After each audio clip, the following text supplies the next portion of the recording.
Hey friends, today we are tackling 7 common kitchen decorating mistakes that might be holding your space back, and of course I'll share simple ways to fix them. Whether you are upgrading your kitchen or just wanna make it feel more functional, these tips will help you out. Now let's get into it. Kitchen is such a special place for everyone's house. As a mom, I spend so much time here, whether I'm cooking meals for my family or just catching up with everyone at the end of the day. It's the heart of our home.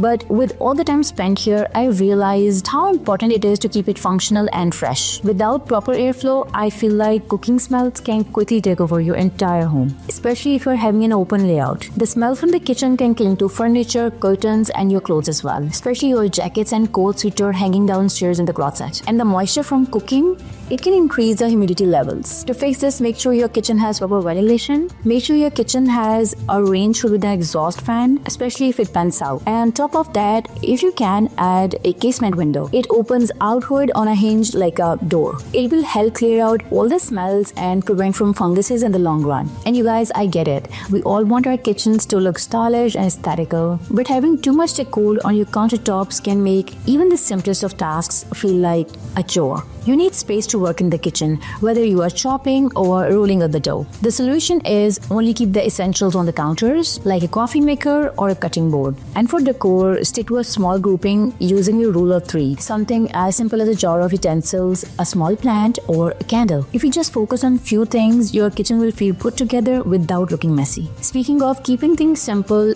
dark colors may seem dramatic, but in the kitchen, they can make a space feel more gloomier, smaller, and a lot harder to maintain. Dust, scratches, and stains show up very easily on darker surfaces, which means you will end up cleaning them a lot more than you'd like. Choose lighter colors like white, beige, or light gray to make your kitchen feel bright and open. And if you want to add a bit of contrast, you can add a darker handles or a backsplash to keep it both stylish and balanced. After all, your kitchen is more than just a place to cook. It's where your family gathers, where homeworks get done, and where you enjoy that first cup of coffee in the morning. So if your chairs are hard, wobbly, or poorly sized, it can make the whole space feel uninviting. Look out for chairs that are comfortable and sturdy. I feel like for a good seating, you gotta consider a few factors like cushioned seat, good back support, and durable material. And also make sure that you get the right height for your counters and islands. Counter height chairs are typically 24 to 26 inches, and the kitchen bar stools are 20 to 30 inches depending upon the height of your island. And you guys, it's very easy to get caught up in choosing bigger elements like cabinets and appliances, but it's the small details that really put together everything. Cabinet knobs and sink fixtures may seem small, but they can make or break your kitchen's design. And let's be honest, cheap and mismatched hardware